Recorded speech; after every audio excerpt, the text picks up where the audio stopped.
नमस्कार साथियों, आप लोगों को स्वागत है हमारे चैनल पे। तो आज की इस वीडियो में बात करने वाले हैं सुमित्रा प्रकाशन का जो बुक है महेश मिश्र के द्वारा जो लिखा गया है, उसमें आप लोग का टाइम एंड वर्क का सोल्यूशन करवा रहे हैं। टाइम एंड वर्क में भी आप लोग का जो अभ्यास प्रश्नमाला दिया गया उसका सोल्यूशन करवा रहे हैं। आज की इस वीडियो में क्वेश्चन नंबर 4 का सोल्यूशन करवा रहे हैं। इससे पहले आप लोग क्वेश्चन नंबर 3 तक सोल्यूशन करवा चुके हैं। अब देखिए क्वेश्चन नंबर 4 में क्या दिया है। क्वेश्चन नंबर 4 में दिया गया है कि ए जो है एक काम को 6 घंटों में कर सकता है। ठीक है, ये आप लोगों को कहा गया है कि ए जो है एक एक काम को 6 घंटे प्रतिदिन करके 8 दिनों में समाप्त कर सकता है। ठीक है, ये आप लोगों को कहा गया है कि कोई काम है उसको 6 घंटे अगर प्रतिदिन ए के द्वारा किया जाए तो 8 दिनों में समाप्त हो सकता है। तो देखिए इस प्रकार का सवाल जब आता है, यहाँ पर घंटा भी दिया गया है और दिन भी दिया गया है, तो इसमें बहुत सारे कैंडिडेट कन्फ्यूज जाते हैं। लेकिन इसमें कोई भी इतना कठिन ये सवाल नहीं है, ये थोड़ा सा समझदारी का काम है। यहाँ पर देखिए, यहाँ पर आप लोग का क्या कहा गया है कि आप लोगों को 6 घंटे प्रतिदिन काम करना है, ये आप लोगों को कहा गया है। ठीक है, तो यहाँ पर देखिएगा तो ए के द्वारा कितना काम हो रहा है। तो ए के द्वारा जो है एक दिन में 6 घंटे काम हो रहे हैं। काम कितना दिन किया है? 8। तो यहाँ पर 48 घंटे टोटल। प्रतिदिन 6 घंटे काम करते हैं और 8 दिनों तक काम चला, यानी टोटल जो है 8 से 48 घंटे काम किए हैं।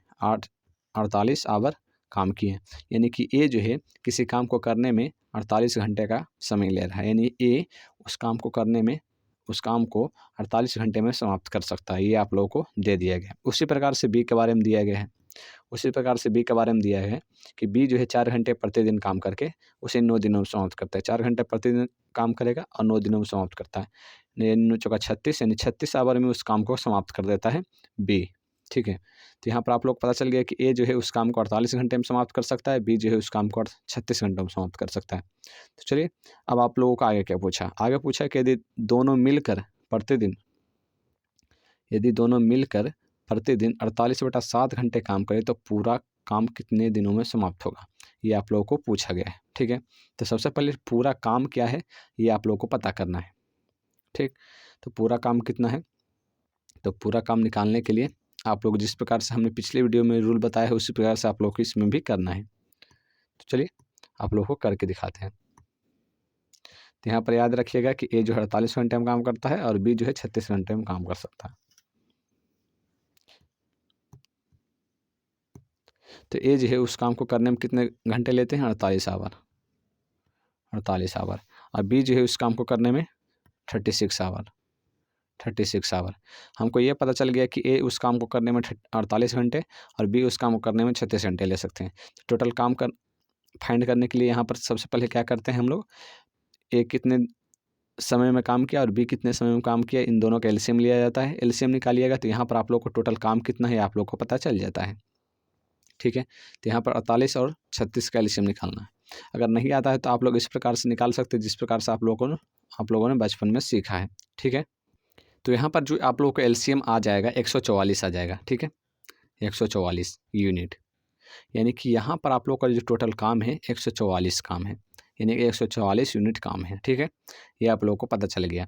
अब यहाँ पर सबसे पहले निकालते हैं कि ए जो है 1 घंटा में कितना यूनिट काम करते हैं। इसको निकालने के लिए क्या करते हैं, 144 में से 144 में 48 से भाग देंगे तो यहाँ पर 8 या 24 4 या 12, यानी 3 यूनिट आ जाएगा।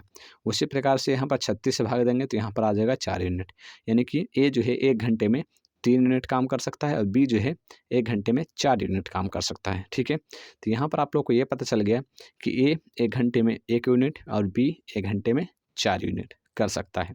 ठीक है, ये आप लोग को पता चल गया। लेकिन आप लोग को ये कहा गया कि यदि दोनों मिलकर प्रतिदिन काम करें तो 48/7 घंटे में काम करें तो पूरा काम कितने दिनों में समाप्त होगा।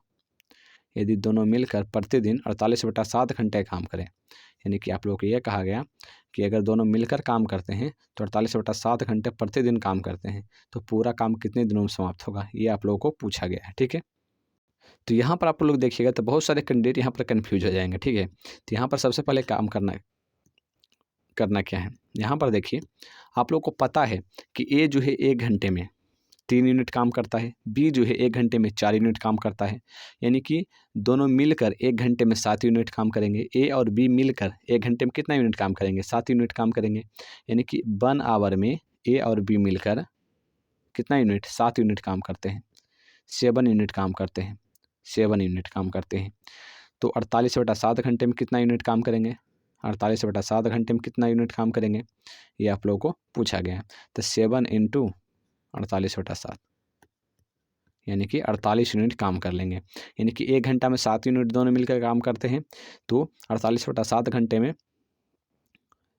48/7 घंटे में एक कितने यूनिट काम करेंगे, यानी कि 48 यूनिट काम करेंगे। और 48/7 घंटे जो है एक दिन का समय लिया गया है।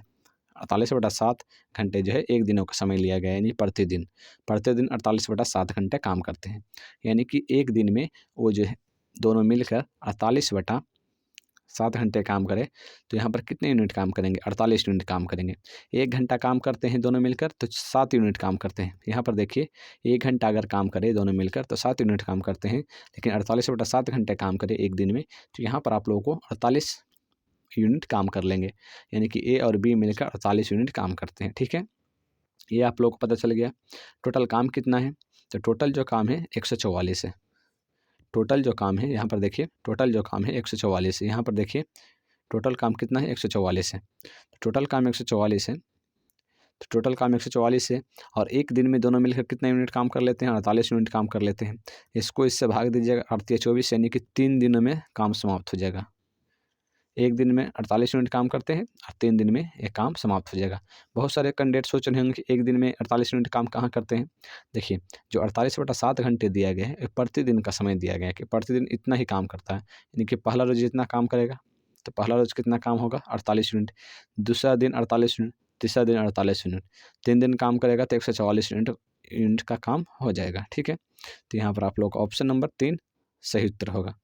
तो आप लोगों को समझ में आया होगा ये आंसर। अगर नहीं समझ में आया होगा तो कमेंट बॉक्स में कमेंट कर दीजिएगा। धन्यवाद।